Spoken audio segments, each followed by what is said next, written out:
Well,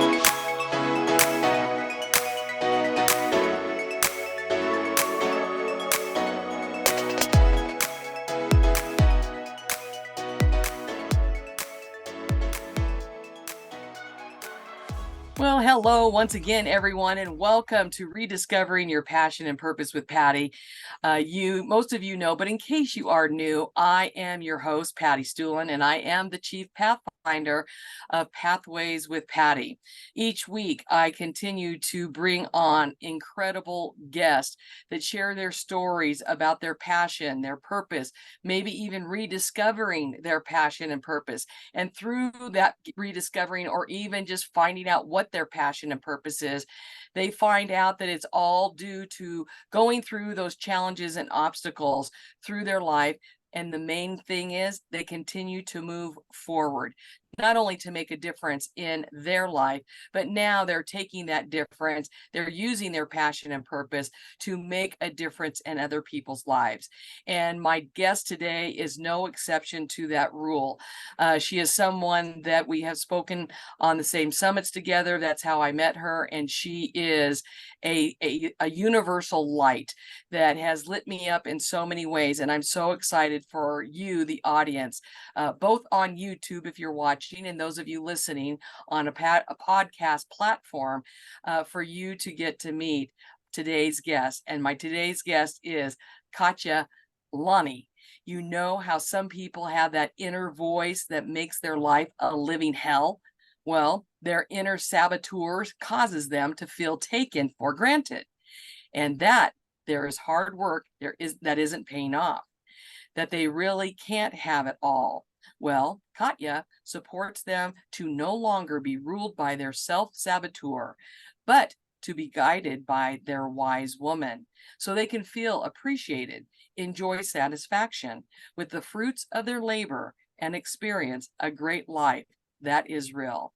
Katja, I'm just excited for you to be here because I know you're excited to share some new discoveries in your life through your story. How are you doing today? I'm doing very well, Patty, and it's such a pleasure to be with you here today and your audience. And I actually would like to start thanking you as the one who is holding this beautiful container of human beings that are living their best dash, as you are saying, of Mhm. human beings who are living their best life. And I totally resonate with this, and I'm also resonating with your tagline, Pathways with Patties, because just like you, I'm also feeling this passion of walking my path on earth joyfully and not in misery. And this is really the shared passion that connects us here in this community of yours. And I would like to acknowledge that for starters. And to get back to your question, yes, there is a recent development in my story that I'm super passionate to speak about. And it's something that I just uncovered with more clarity this weekend, this eclipse weekend. Mm. And I was basically finding out where my story of self-sabotage originated. And I could feel into the pain of my paternal grandpa, and attuning to his pain kind of allowed me to understand with more clarity why it had been so hard for me to stand tall as a spiritual leader who has paying clients doing energy work, Mm. because I could feel his subconscious feeling of I am a killer. Oh, And I wow. remembered that I had heard the story around this when my paternal grandma passed away. It is definitely a story that was shushed about in the family. It's one of those big family secrets that is really totally under the carpet. But when my grandma passed away, she had written in her will that she wants 3 roses to be in her coffin. And there were only 2 children of hers still living. So it came to the light of day that there was a 3rd child that nobody had knew about, and it was my dad's older brother who died in really gruesome circumstances as a baby. And the way I heard it is that my grandma was out of the house running errands, so my grandpa was at home with the task of watching that baby or toddler, and somehow the toddler got into detergent, ate it, and died of it. And that caused my grandpa's belief I am a killer, and he probably couldn't really feel into that fully, but sometimes somehow repressed that. And with that repressed emotion, the self-sabotage pattern got fueled. And I want to describe to anybody who is not aware of what this self-sabotage pattern looks like. It's this cruel inner voice that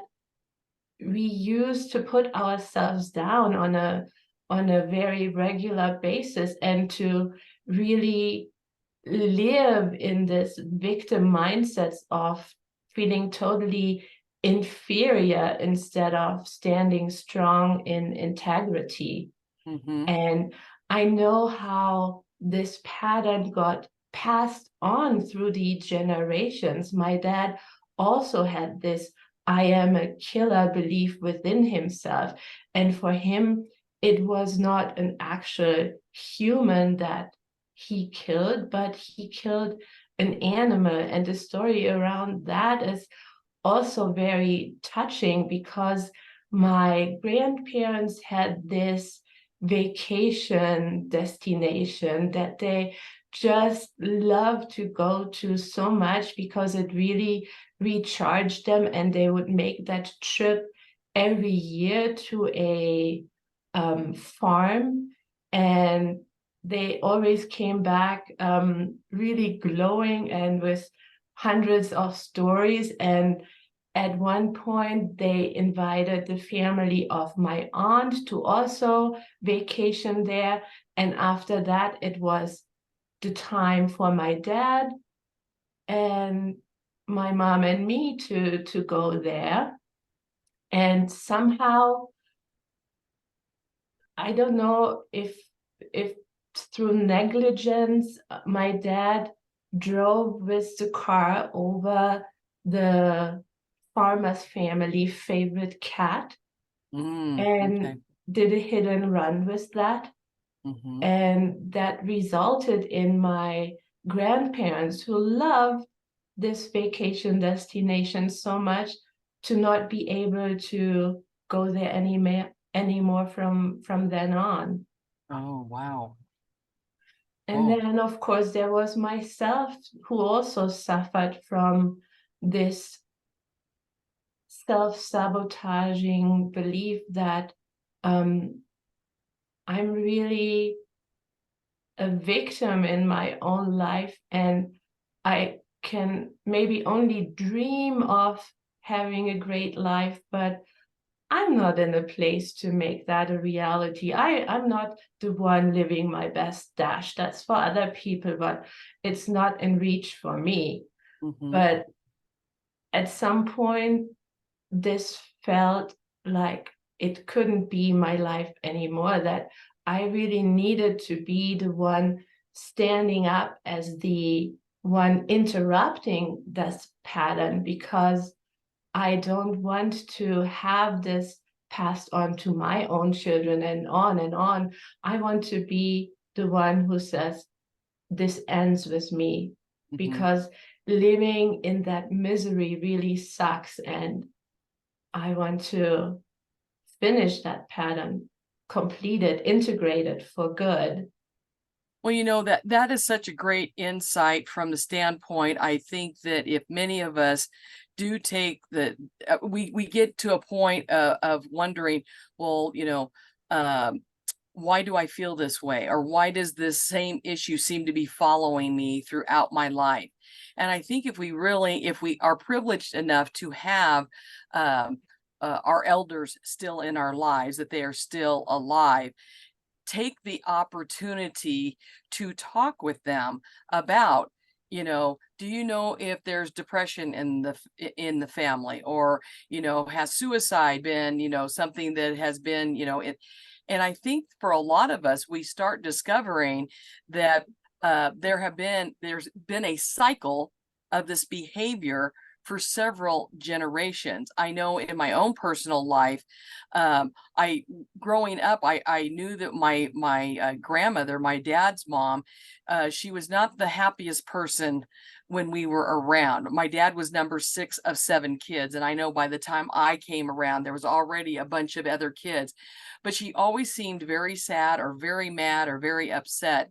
And it probably wasn't until I was in my 30s, and I had noticed my dad would have uh, uh, times in his life where it wasn't just work was bothering him. It was something greater than that. Mm-hmm. And it probably wasn't until I was in my 30s or 40s that my dad let me know that he suffered from depression, Oh. and that my grandmother also suffered from depression.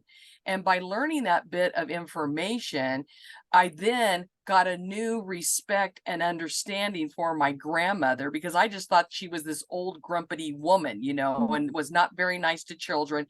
But when I saw it through that lens, because I found when I was 50, I was diagnosed with depression myself.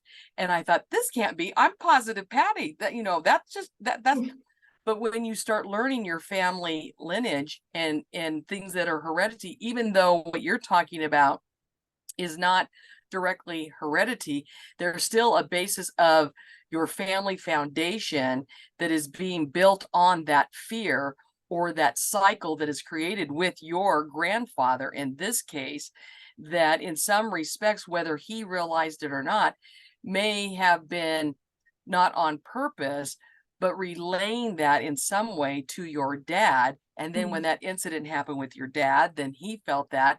And then the same thing with you.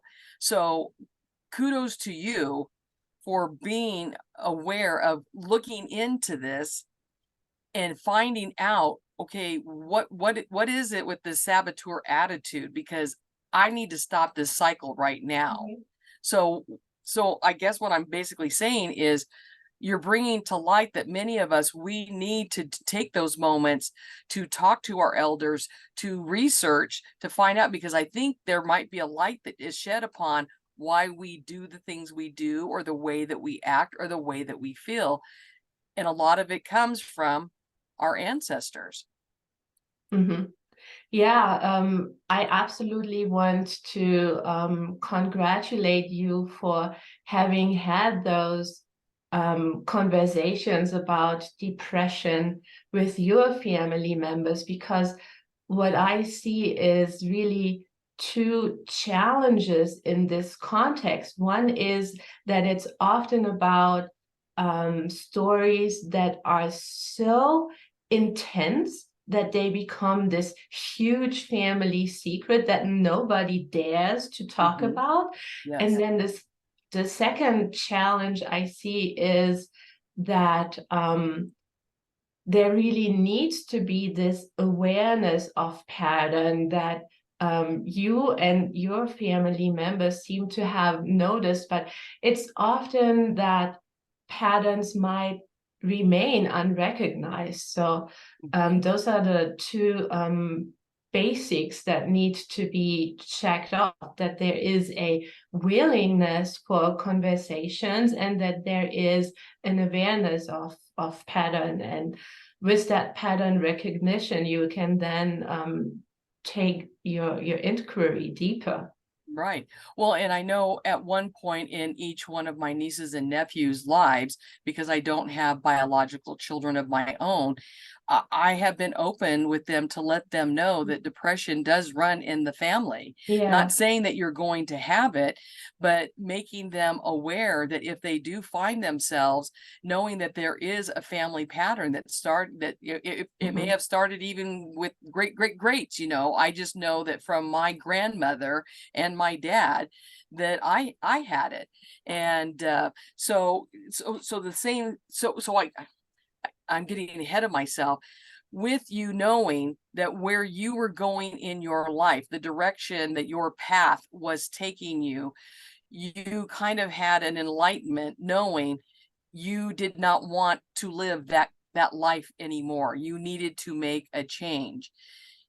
What I mean, was there one specific thing before you found out about your grandfather or what had happened what was it that brought you to that point of knowing, I need to make a change in my life? The cycle stops with me. I need to change where I'm going and how I'm doing it. Yeah, there were several things that played into this as motivating factors for me. Once, it's my deep love for my children. I want them to be able to live their life with a clean slate. And then there's also this inner calling that I'm feeling. I'm really asked by the universe to heal this pattern, because um, it is exactly where my heartache is. Mm, It breaks my heart to see how precious life force energy can be misused so brutally by being in this inner self-saboteur pattern. And it is really so important to shift this and to use life force energy to fight the fight that is honorable. And the only honorable fight there is the fight for love. mm, yes. Wow. That's that's powerful. And it comes down to loving yourself as well. I mean, not just Exactly. so much about loving humanity in general, but it has to start with you first. Yeah. And when I have healed that individually for myself, of course, it ripples out and there is a collective feeling initiated with it as well.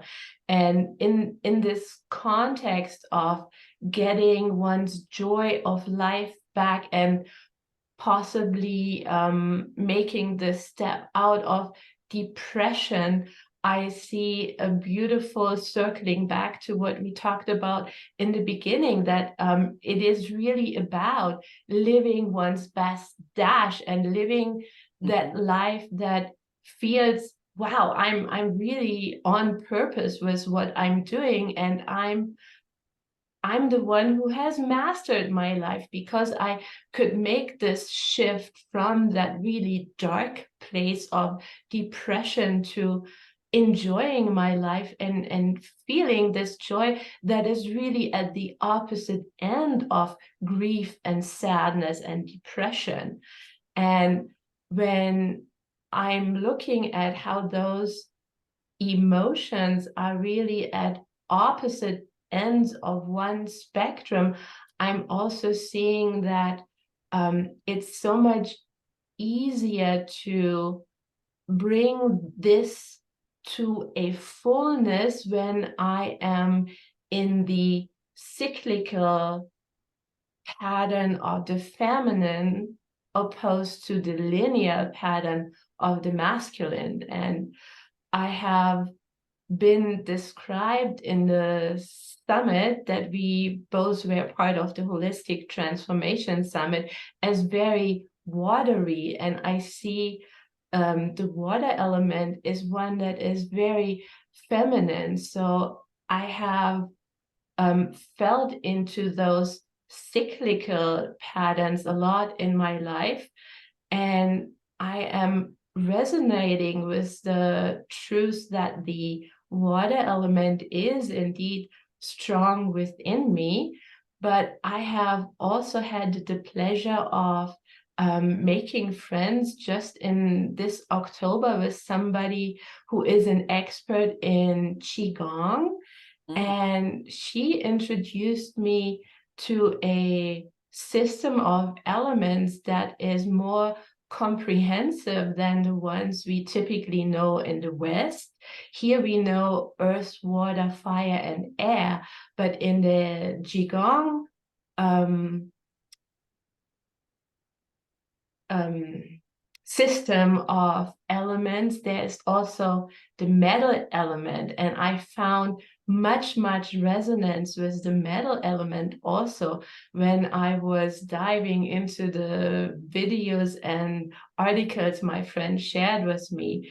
And one thing I learned about the metal element is that people strong in metal characteristics are indeed people who are suffering from this self-sabotaging perfectionism. Mm. And there are also people who suffer from buried, sad feelings that might send them into the deep pit of depression. Mm-hmm. And that you can come out of that to experience that other emotion that completes the circle, and that is the joy of life. And that's the feeling that I could access when I was in the middle of my transformative breakthrough that I talked about during the Holistic Transformation Summit. Mm-hmm. Can you right now tell people what it is that you do when you work with people? What is your specialty? What is it that you do? Yeah, it's really sharing the stepping stones that help me get from that self-sabotage pattern on the left side of the river to the wise woman pattern on the right side of the river. And one of those stepping stones is, for example, that I learned feeling my emotions viscerally. When I was still in that victim mindset and self-sabotage pattern, I could think about emotions, but I was not able to feel my emotions in a felt sense. I did not have access to my emotions on a somatic level. And Mm-hmm. this is one big thing that I learned on my own healing path, that it's really so much more beneficial for me to make decisions from that internal space of um, body wisdom versus using my mind trying to figure out what is my next step. And it's really a shift from this mental pattern to a body pattern, and listening within what is my inner guidance, and with following that feeling navigation system, I am much more able to determine where I need to head next. So in a sense, do you consider yourself a life coach, or what do you consider your title of what it is you do when you work with people? I have sat with that question, what could be my title? And when I was sitting in this inquiry inspired by a speaking coach, I was coming up with the idea of combining everyday professions with a descriptor that is more in the woo language. And so the three titles that I came to choose for myself are Sacral Operator, Dark Goddess Archaeologist, and Death Maiden Midwife. And I'm very happy to talk more about what I mean with Yes. calling myself those names. Yes, please do, because I don't want people to think, oh my God, Patty's got a satanic person, a devil worshiper on her program. So yes, I mean, I know that there's people that have, because I will have to say I'm one of those people that when I was introducing you for the summit and those titles were in your introduction, I'm thinking, I have never heard of this before. What exactly is this and what does it mean? And of course, after getting to know you and talk with you, I have a better understanding of that. But please tell our audience what those descriptions truly mean about what it is that you do. Yeah. For example, the archaeologist. The archaeologist is somebody who digs deep, right? And I also love the depths. And when we look again at the water element is an element that is characterized through being very deep. Mhm. And I added this dark goddess to it because when we look at the Black Madonna archetype in spirituality, we learn that listening to her guidance, we start not to spiritual bypass anymore, but to really dive deep into all the places within that had been suppressed and really have a look at all the things that had been hidden with new radical honesty. And I have experienced so clearly how this honest look at my shadow aspects open miracles for me that weren't accessible before.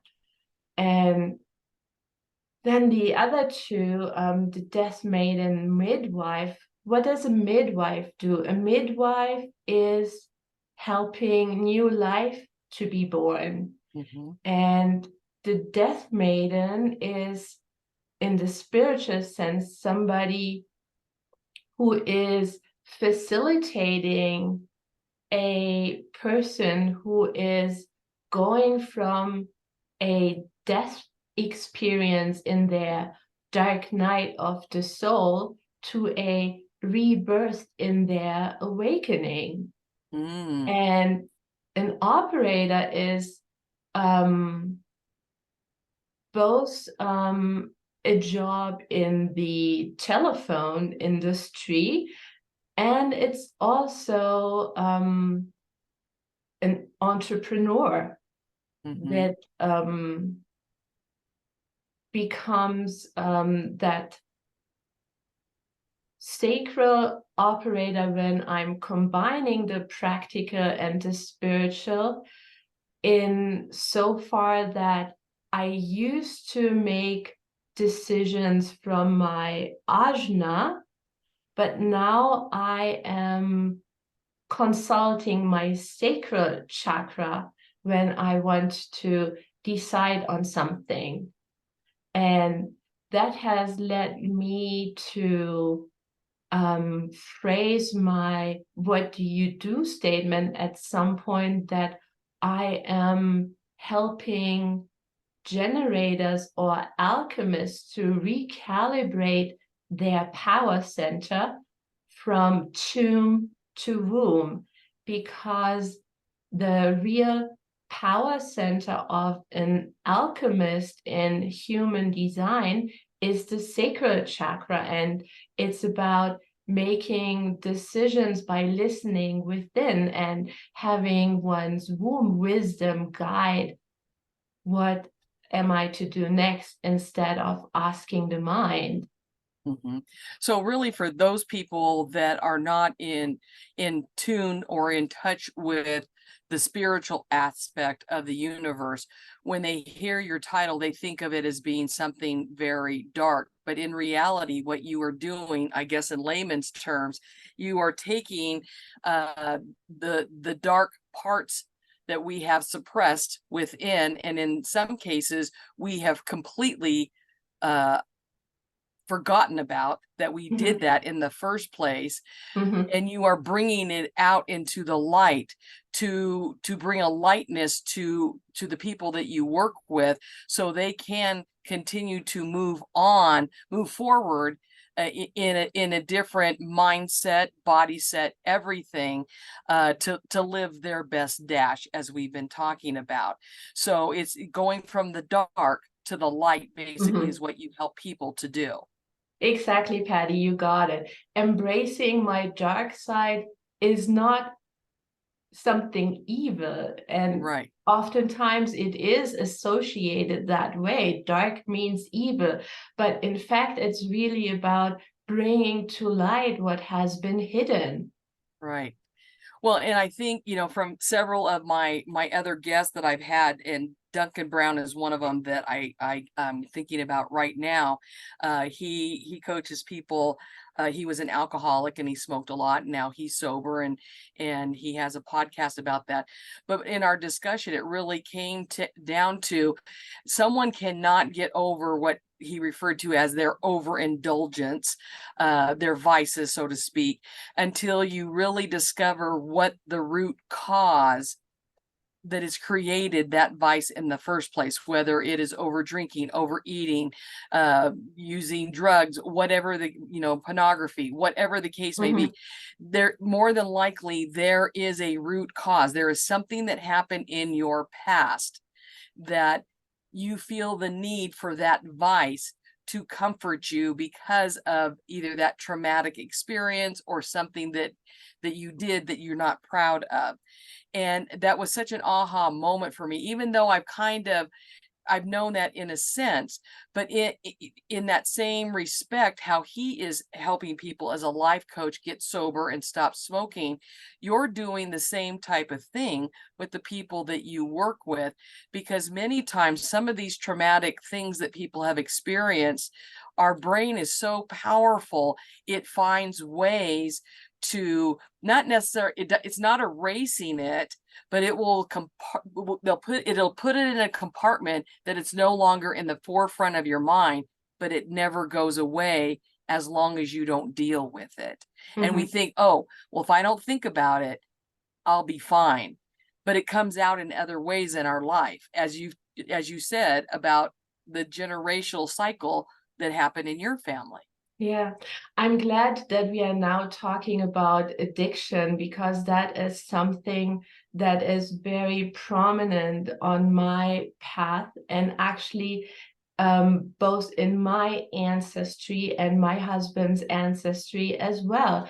And what I have uncovered is that addiction oftentimes is how people cope Yes. who don't want to feel, or who are unable to feel the whole spectrum of their emotions.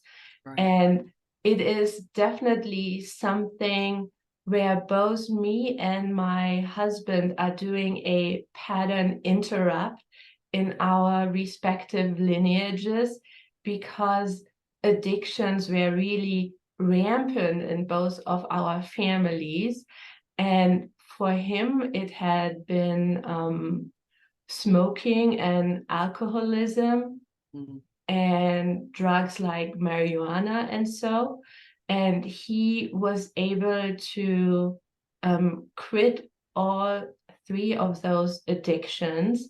And for me, when I looked into what is really my addiction, I uncovered that it wasn't so much a substance addiction, but I had been very addicted to not living my life as an active player, but watching other people live their life.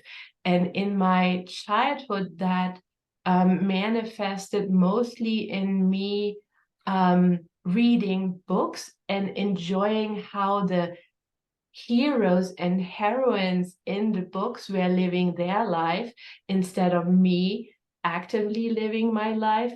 And in my adulthood, it became also being very addictive to following heroes and heroines in movies.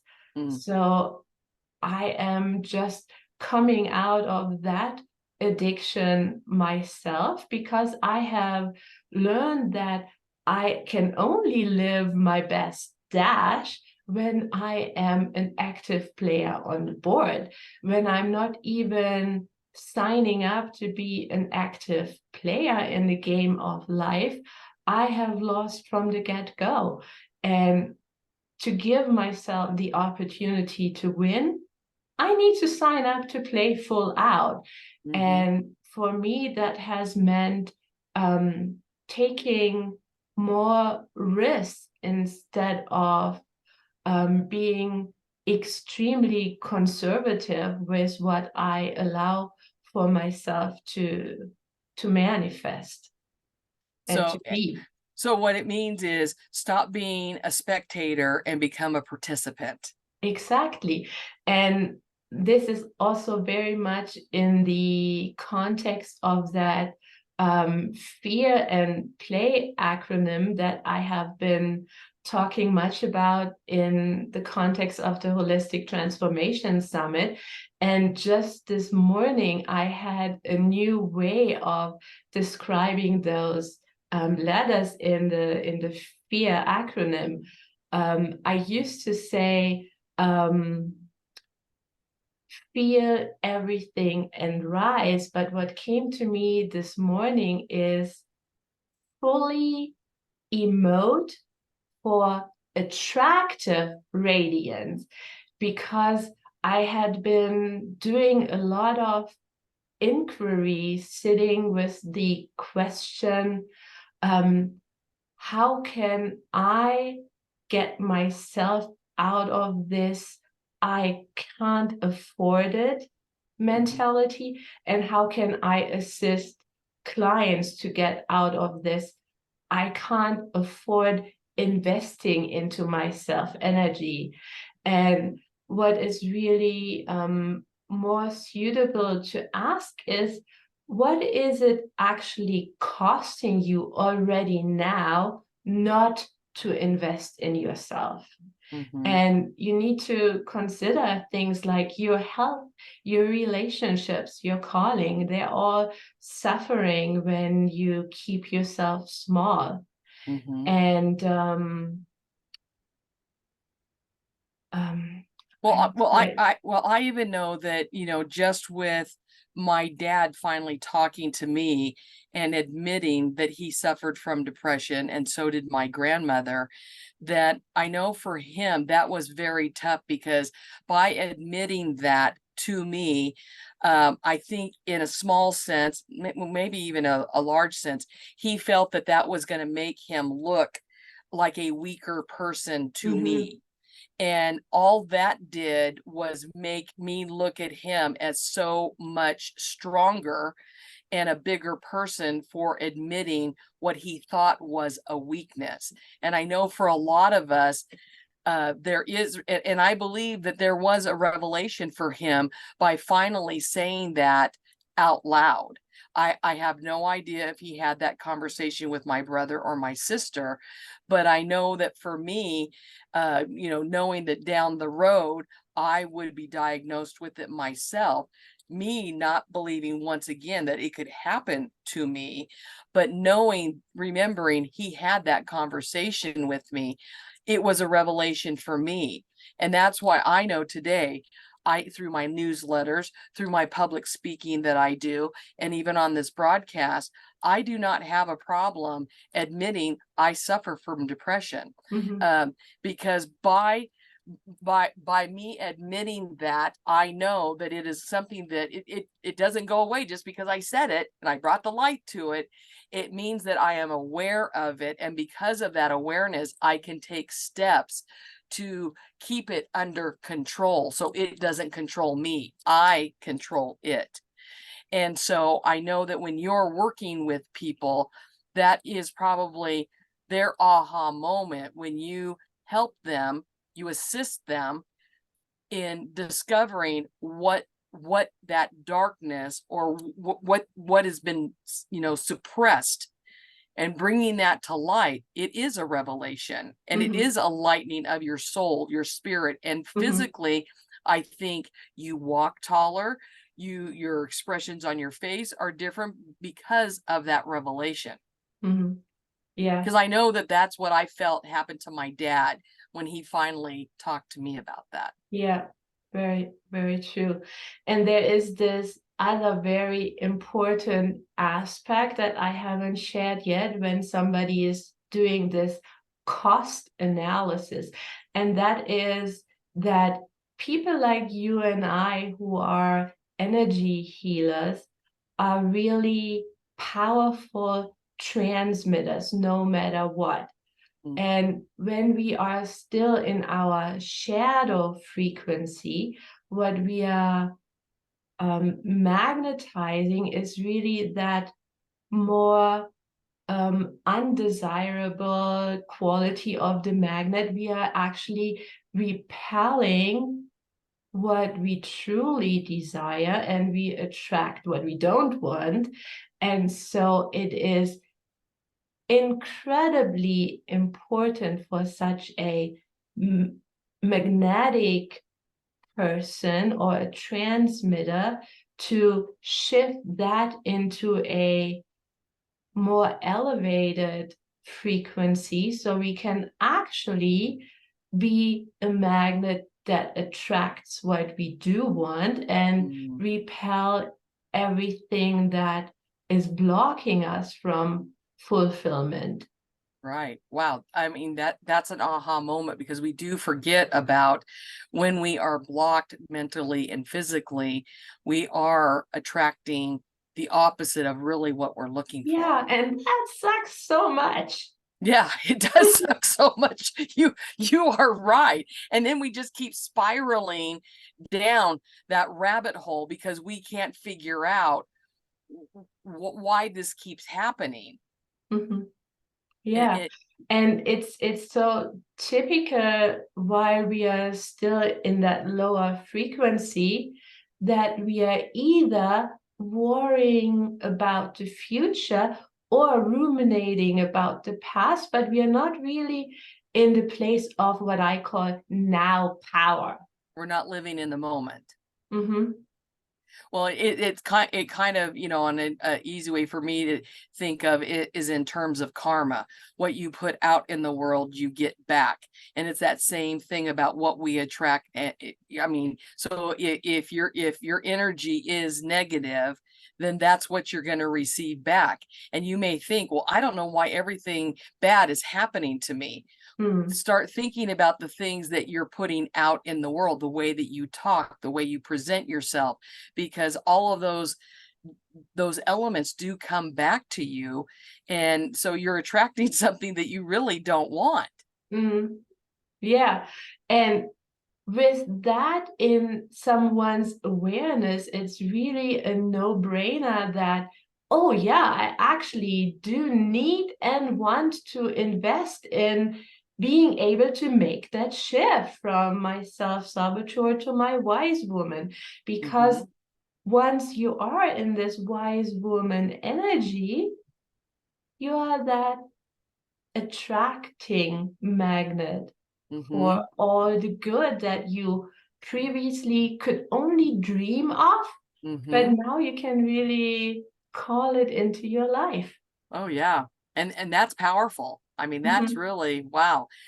So at what stage in your life did you realize that you had a passion for helping people? I think that was always true for me. And I can't really say it was this day when it was really crystal clear to me. But what I can say is that what helped me a lot in really getting to know my true self was a deep dive into human design, and particular the gene keys, because contemplating the gene keys opened a way for me to really have things click into place that just didn't click before. Mm-hmm. So it's been a lifelong desire, and discovering more about yourself has allowed you to want to help people even more because of your experience, your life experiences that you have had. That is a wonderful gift. Do you, right now where you are at this point in your life, what do you feel that you are passionate about personally and professionally? I am feeling very passionate about giving people back their joy of life. Mm, that's a good one. That's very Yeah. good. And This is actually what motivated me to call my work joie de vivre, energy healing. And I'm naming it in honor of my ancestry, because my paternal grandpa, my dad, they did not have that joy of life. And I am the one who is feeling the joy of life for myself and all the people who came before and will come after. And I am also very passionate about um, facilitating for others to access their natural, innate joy of life once more.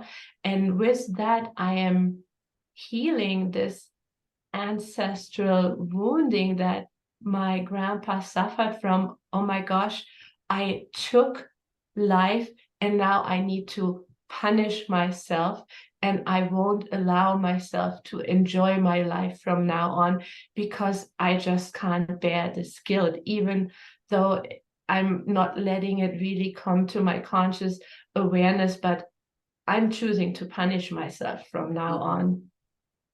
Wow, that's, I mean, how wonderful that you are changing the narrative. You're changing your legacy, and through that, you're changing your ancestors' legacy Mhm. and your children. So, Yeah. I mean, like I always say when I do my talk about living your best dash, it's never too late to create a legacy that you can be proud of. And that's Mhm. exactly what you're doing. Yeah. Yeah. Wow. And I also like that legacy doesn't have to be something that is starting once you have passed away. You can be a living legacy. Yes. And isn't that something that is worth attaining? Well, and that also goes right along with my signature talk on living your best dash, is that even though it looks like that dash on a person's headstone has a beginning and an ending, in reality, it does not, because depending on the seeds that you plant during your lifetime with family and friends and organizations and things that you're involved in, and the seeds that you sow from others, your legacy continues on even Yeah. after that date of death that is on your headstone, because I'm living proof of that. Even though my dad has now been gone for 13 years, because of the seeds he planted when he was alive, uh, those things still resonate with those of us that are still living. So in reality, his legacy continues way past what Mhm. that dash continues on because of him daring to achieve a successful and happy life. Yeah. and that's what you're doing for your family now. Mhm. And this is really something that floods you with abundant, feel-good emotions. Oh, yes. Yeah, most definitely. So right now at this point in your life, what would you say that your purpose is personally and professionally?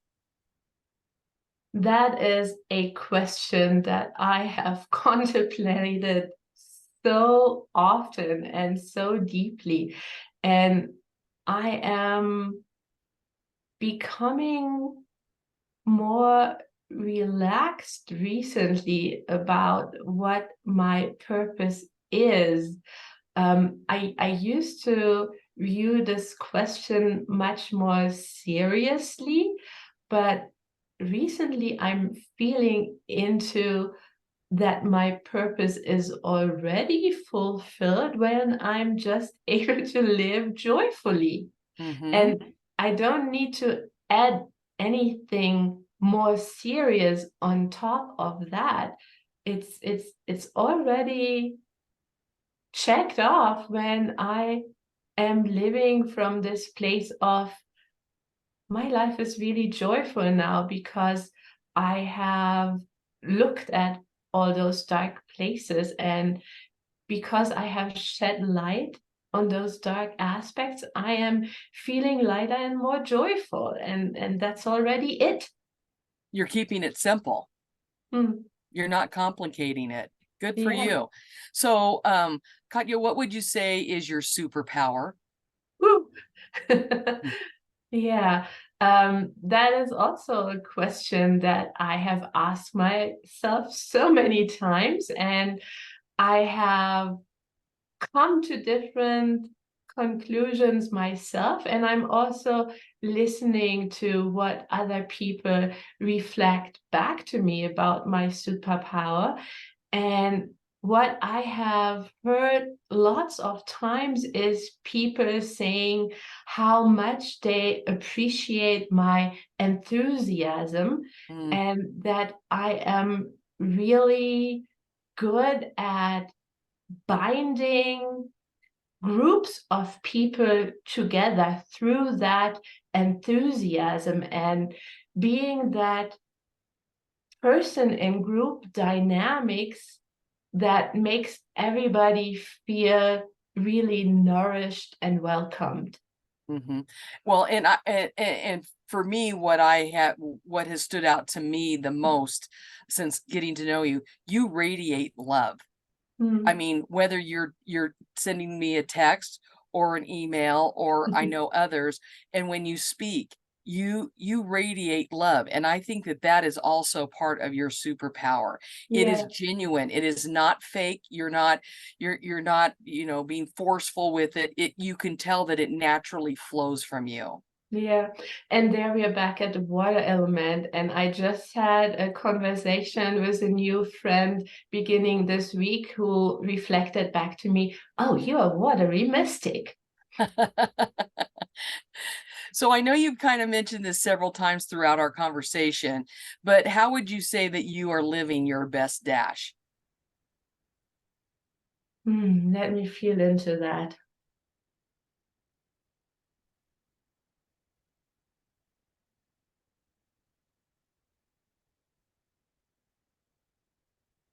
I would say I am living my best dash today because I am not running away from all my emotions anymore, but I am embracing the full spectrum of my emotions, and I'm using my emotions to guide me.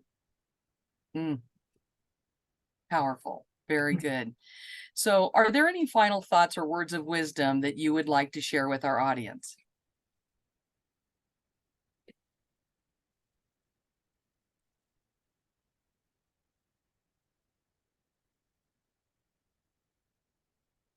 I feel called to repeat that FAIR acronym once more in the way it came to me this morning. And it was fully emote, or attractive radiance. Mm-hmm. Very good. Wise words indeed. Thank you so much, Katja, for being my guest today. I just It was appreciate such you a being pleasure here. to be with you. Woo! Oh, I feel the same way. I know that you have resonated with many people that are listening or watching the podcast right now. And I know that there's several of them that would love to connect with you. How can they get in touch with you? Patty, I have to admit honestly that I am still in the process of revamping all those tech details. I just hired a virtual assistant who is making it easier for people to connect with me on the several platforms. And right now, the easiest way is probably still the old-fashioned way of reaching out to me with an email or with a phone call. And once I have my tech stuff in a new polished way accessible for all, we can also add those new links to the how do you call it, the comments, the podcast comments. The description, yes. Yes, Yeah. and that's what I was just going to bring up. For those of you that are watching or listening right now, you will see, because by the time this podcast is launched, by this time I'm sure that Katja will have all of the links all set to go. So if you look in the description, whether it's on YouTube or one of the podcast platforms, you will see the links that she just talked about, but also her new links are also going to be there. So all you have to do is tap on one of those links and it will take you directly to her. I know that you're also on Facebook and Instagram too, I believe, right? So I know that people could also reach out through Messenger and those sort of things to connect with you. So Katja, one more time, thank you, thank you, thank you for your spirit, for your love, for the light that you put out in the world. It is a blessing and a privilege and honor to know you and to be your friend. Thank you, Patty. That feels so good to hear. And for those of you out there listening, remember to subscribe and follow to this podcast. And you know what, while you're at it, why don't you go ahead and invite your other family and friends to join us each week on rediscovering your passion and purpose. And please leave a review, leave a comment. I appreciate that. And if you're someone that would also be interested in being a guest on my podcast, please reach out to me, and you can go to my website, which is www.pathwayswithpatty.org, and you can sign up for a Zoom chat with me, and you can also get a free copy of my Pathway to a New Beginning roadmap. So until we meet again, continue to live your best dash and know that life's an adventure, and I want you to enjoy the journey because your life matters. Thank you for joining us today, and may God bless you all. Beautiful.